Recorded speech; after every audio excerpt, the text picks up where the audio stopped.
I sacrificed everything to support my spoiled sister's dreams, but when she excluded me from her wedding, I took cold revenge, and she regretted it. I read it. Before I say anything else, I want to mention a couple of things about my sister. My sister and I have an age gap of 11 years. I'm 36 right now, and she turned 25 this year. She was not really a planned baby. I guess most people would have guessed that. My parents had me when they were just 20, so I wasn't exactly planned either. And then 11 years later, they had my sister. Because she was so young, the youngest in our family, she was spoiled rotten as a child. I was never jealous of her because I'm a lot older, and in fact, I used to spoil her myself too.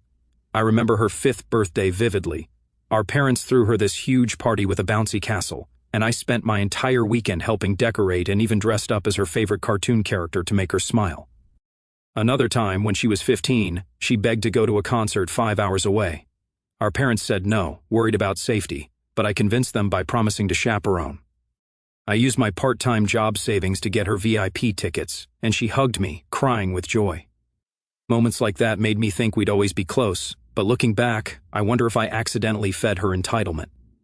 My parents are both dentists, and so am I, of my own accord, because I found it interesting. I was the one who supported my sister when she said that she wanted to be an actress and persuaded my parents to let her enroll in film school where she could learn. My parents believed that it was an unstable career choice and depended heavily on luck for her to be able to make it. But I had faith in her and promised them that I'd take care of her if she didn't succeed as an actress. That wasn't the first time I managed to persuade my parents to let her do something they didn't want her to do. When she was a teenager, I'd help her convince our parents to let her attend parties, stay out late, and even go on trips or concerts that were far away with her friends. I was the reason she was able to get away with a lot of things she did as a kid, because I always had her back. I'd even take the fall for her if she screwed up occasionally because that's how much I loved my little sister. But that has all backfired because, thanks to all the love and affection that she's received over the years, she turned into a total brat. She's rude, self-centered, and disrespectful to anyone who doesn't agree with her. We ignored that, hoping that she'd grow out of it eventually, but she didn't. Even with that nasty attitude, she somehow managed to get a guy to ask her to marry him. Her boyfriend of 2 years, now husband, proposed to her almost 8 months ago, and last week she got married. I was not invited to the wedding because of a very petty reason. The entire family was very excited about her wedding, but I think I was the most excited. The first person she called after the proposal was me. The first couple of weeks were great, and I was visiting her almost every weekend to plan the wedding. We already knew it was going to be a grand and extravagant affair because that's my sister's personal style. She was still a struggling actress and couldn't afford to pay for it herself, so my parents were covering her expenses. Her boyfriend's family was relatively well off as well, so they were also contributing. Since her husband is an engineer with a stable job, my sister didn't need to worry too much about the money. I'd offered to pay for her wedding dress because I'd hoped that she'd pick something reasonable. Besides, I had a friend who had a bridal boutique of her own, and she agreed to give us discounted rates for whatever we bought from her. I told my sister about this, and she agreed to it. But after some time, she told me that she wanted to buy a designer wedding gown, and it was going to cost me $88,000. I wouldn't have been against it usually, but I'd already been planning to sponsor my sister's honeymoon, so I wasn't willing to drop so much money on the dress. She'd always talked about wanting to do a complete Europe tour, so I'd been planning to surprise her with exactly that after the wedding as her gift. Now that was certainly going to cost a lot more than the dress, and since I was spending so much on the gift already, I didn't want to spend another $88,000 on the wedding dress because it just seemed very unnecessary. It's not like she'd wear the dress more than once, but the honeymoon would be a memory she'd cherish for a lifetime. With that in mind, I told my sister that I couldn't possibly drop that sort of money on just a wedding gown, especially when my friend had agreed to let her shop or even get a custom-made dress from her at a much more reasonable price. She could get something exactly like the one she'd picked out, but from my friend instead.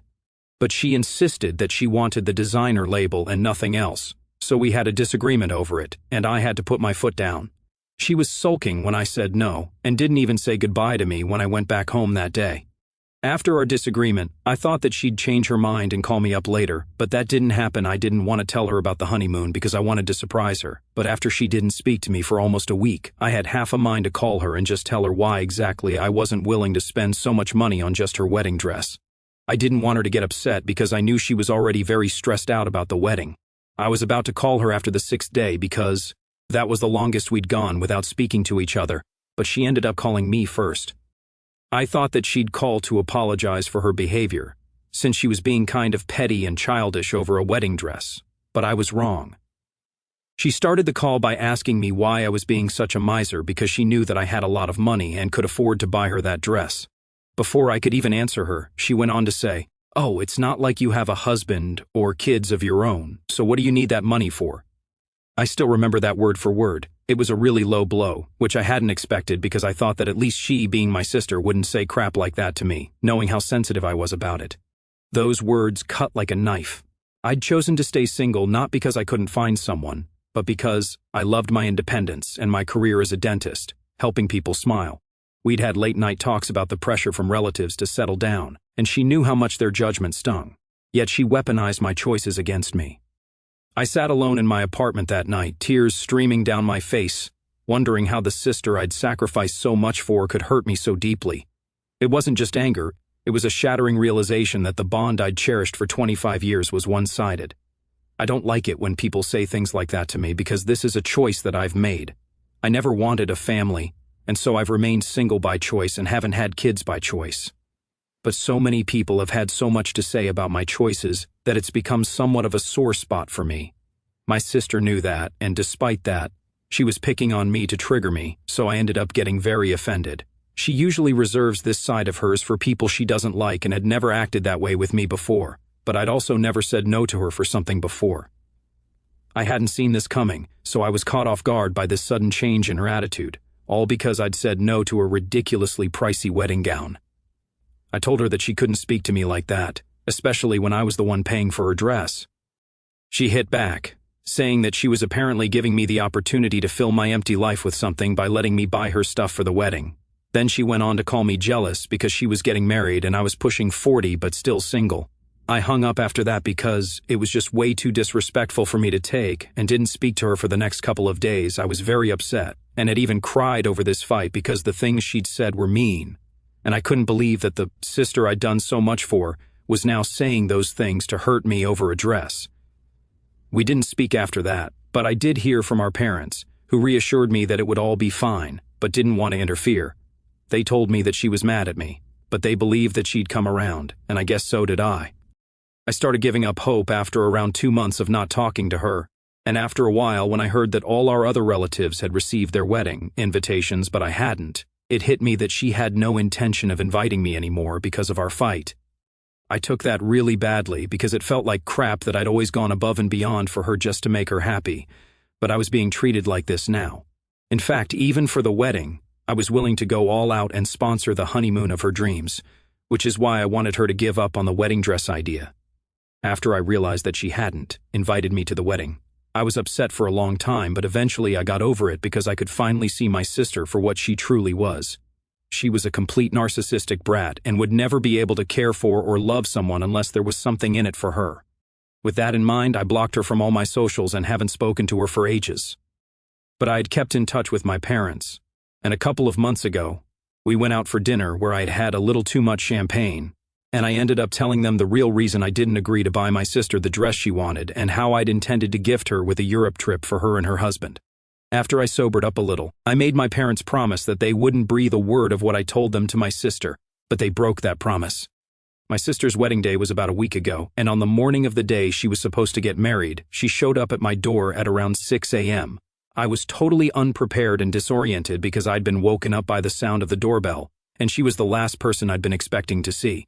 We hadn't spoken for several months, so I was naturally very shocked. I didn't open the door, but I could see her through the intercom. Instead of opening the door, I decided to call her to ask why she was there all of a sudden. She answered my call and very politely and sweetly asked me to let her in, but I told her that I didn't want to see her. I knew it was humiliating for her to hear me say that, but I didn't care because at my age I'm not very good at taking disrespect, no matter who it's coming from. She wasn't a teenager anymore, and she knew her words could hurt, but she still said such things to me, and I had neither forgotten nor forgiven any of that. Even on the phone, she didn't apologize to me for what she had said. Instead, she told me that she wanted to invite me to the wedding to make amends. I was very confused and took some time to think why exactly she would be at my door on the morning of her wedding, after giving me the cold shoulder for months, and decided to ask her if she had talked to Mom. She stupidly said yes, and I knew that our mother must have told her about what the original gift I'd intended for her was supposed to be, which is why she was suddenly here to make amends.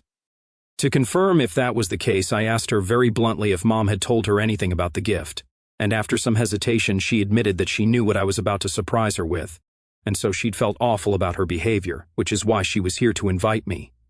Now, if she had just said no and said that she didn't know anything about the gift and was here because she realized her mistake, I probably would have let her in and reconciled with her. But she didn't have enough common sense to just lie her way out of this, and told me the truth about how she was here only because of the gift I intended for her. Had she not found out about that from Mom, she wouldn't have been at my door to invite me to her wedding either.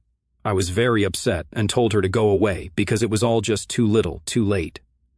But she had the audacity to say that I couldn't just shoo her away like this because it was her wedding day, and she'd personally shown up to invite me, even though this could mean that she'd end up being late to her own wedding. I was already pretty upset, and when she said that, I got even more annoyed. So I snapped and told her that I didn't ask her to come all the way here to invite me, and it made no difference to me at this point if I was there at her wedding or not. She started bickering with me on the phone after that, insisting that it was a big deal that she'd come to invite me personally, and that instead of being so arrogant, I needed to just suck it up and stop overreacting. I didn't even say anything and disconnected the call again because I didn't want to waste my morning arguing with her. After I hung up on her, I heard her scream and call me the B word from outside the door and then kick it. I wanted to call the cops, but didn't because it was 6 a.m., and I was still drowsy. I heard her drive away after that. So I also went back to sleep and decided that I'd talk to my mother about this later. It was hard because I was still very upset, but after half an hour I managed to fall back asleep. At 9, when I finally woke up for real, I realized that my phone had been buzzing, and that's what had woken me up. It was a number that I didn't recognize, but I thought that it could have been someone from work, so I answered it. It turned out to be my sister's husband. They'd found the time and energy to curse me out right after their ceremony and had managed to get all their friends to join in as well. The second I answered the call, her husband asked if it was me to confirm that it was me, and when I said yes, all of them started cursing at me and laughing for 10 whole seconds. I could barely even say or process anything because of how loudly they were all speaking and the absolutely filthy things they were calling me. Then I hung up, and after a few minutes I called my mother to ask her what the heck was going on. She told me that she had told my sister about the gift of the honeymoon the evening before the wedding, because she thought that it would make my sister realize that she was wrong, and then she'd come to me and apologize for everything. That didn't go as planned, and she said that she was sorry for revealing that to my sister even after I told her not to. Then I asked her about the phone call I'd received just now, and she told me that she had no idea about it because she and her friends were outside taking photos and she wasn't even standing near them, so she didn't hear anything. She was appalled that they behaved with me like that, but I really wasn't. This is exactly the kind of pettiness and stupidity I could expect from someone like my sister. For the next couple of hours I sat in my room, while silently seething and planning what to do. I was mad at my mother too, but I knew her heart was in the right place, so I forgave her. But my sister needed to be put in her place. I could call the cops, but that wouldn't amount to anything, and she'd just be let off with a slap on the wrist while I'd be the monster who ruined my sister's wedding day. Without any other plan in mind, I thought that I'd just do for myself what I was going to do for her. Not the revenge part, but the Europe tour that I'd been planning to give her. So out of sheer anger and spite, I booked my tickets and even invited a friend of mine to accompany me, who agreed readily since he was always up for an adventure. When the plane landed in Paris, I felt a weight lift off my shoulders. We wandered past the Eiffel Tower at sunset, savoring street crepes and laughing about old times. My friend shared stories of our college days, how he always admired my strength. In Rome, we sat by the Trevi fountain, tossing coins and making wishes for the future.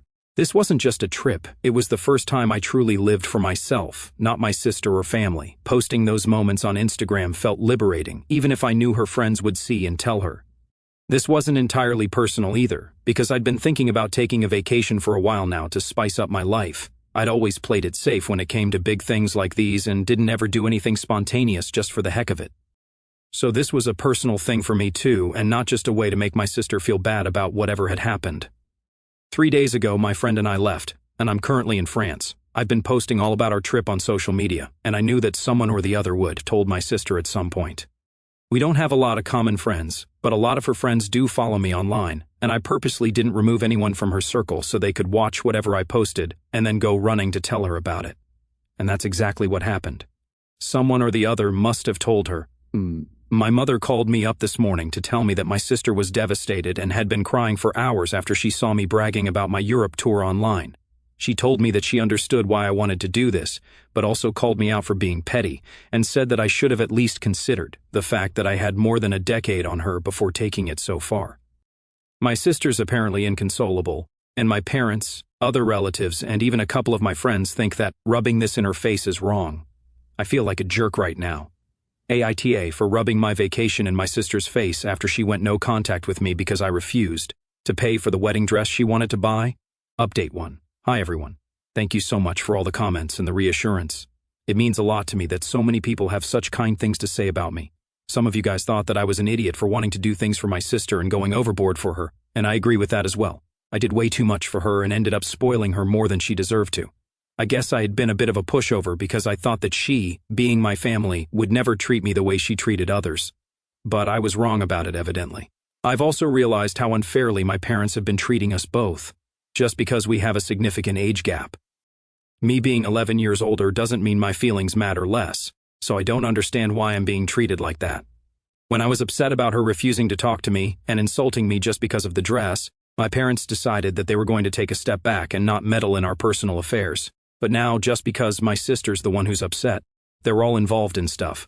It seems really unfair to me, and while I haven't confronted them about this yet, I think I'll bring this up if my mother calls me up again. It's been 4 days since our last phone call, and she hasn't called me or tried to contact me yet, but I have a feeling that she will. Either she will or maybe my father might, because even during the last phone call my dad had been whispering things all along to my mother, and I knew he had a lot to say but wasn't saying it because he didn't want to seem like he was involved in any of this drama.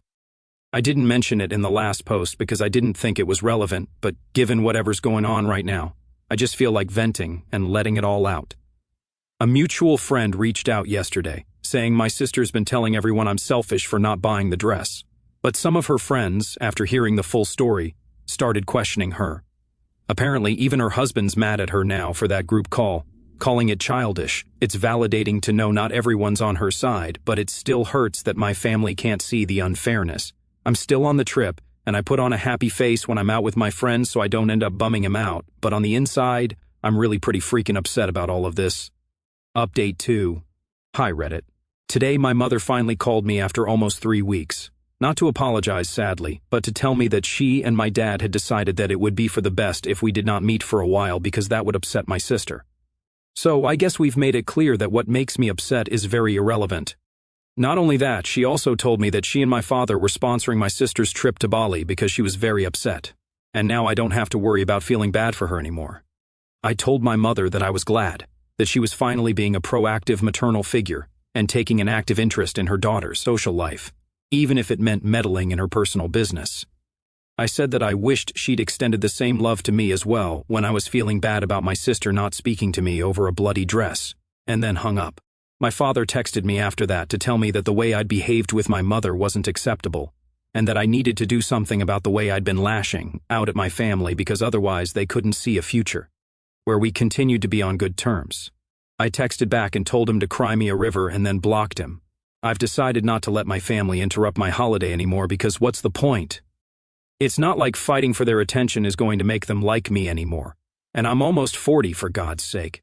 I can't deal with these high school shenanigans that my sister is pulling and my parents are just going along with it. Either way, I spent a considerable amount of money on this tour, and now I want to enjoy it to the fullest. I hadn't told my friend about any of this happening so far because I didn't want him to feel like I was ruining this trip or bugging him with my problems. But today I talked to him. I told him everything, and he reassured me that I was definitely not the problem here, but my family was. It was evident that they had a favored child, and it was obviously not me, so they could keep favoring their favorite daughter. But I needed to get the hell out of there, and it's something I needed to hear because for so long I've been hoping against hope that somehow my sister and my parents would come around. Now I know they won't, and I'm okay with it. Update 3. Hey guys. I'm back from my trip after almost 6 weeks of roaming the streets of European countries. I don't mean to sound preachy, but this trip totally changed me and my perspective on life. I feel like a brand new person now, which is probably why I don't care that my parents have disinherited me. It's fine, I earn enough to survive on my own. Also, the friend that I went on vacation with, we're together now. It happened a week ago. We were drinking wine and he confessed that he'd had a crush on me for ages. He and I have been friends for almost 8 years now, so I was a little surprised, but truth be told, I'd always had feelings for him too, but never told him because I was afraid of ruining the friendship. But now we're together, and I'm as happy as can be. I'm done being the sister who always gives in. This trip taught me to set boundaries, to live for myself first. My sister can stay in her selfish bubble, but I've found my own joy. If there's one thing I'd tell anyone in a similar mess, don't wait for others to validate you. Create your own happiness, because no one else will hand it to you. I'm glad I went on this holiday, honestly. Revenge, my sister, my parents, everything be damned. I needed this vacation for myself more than anything else.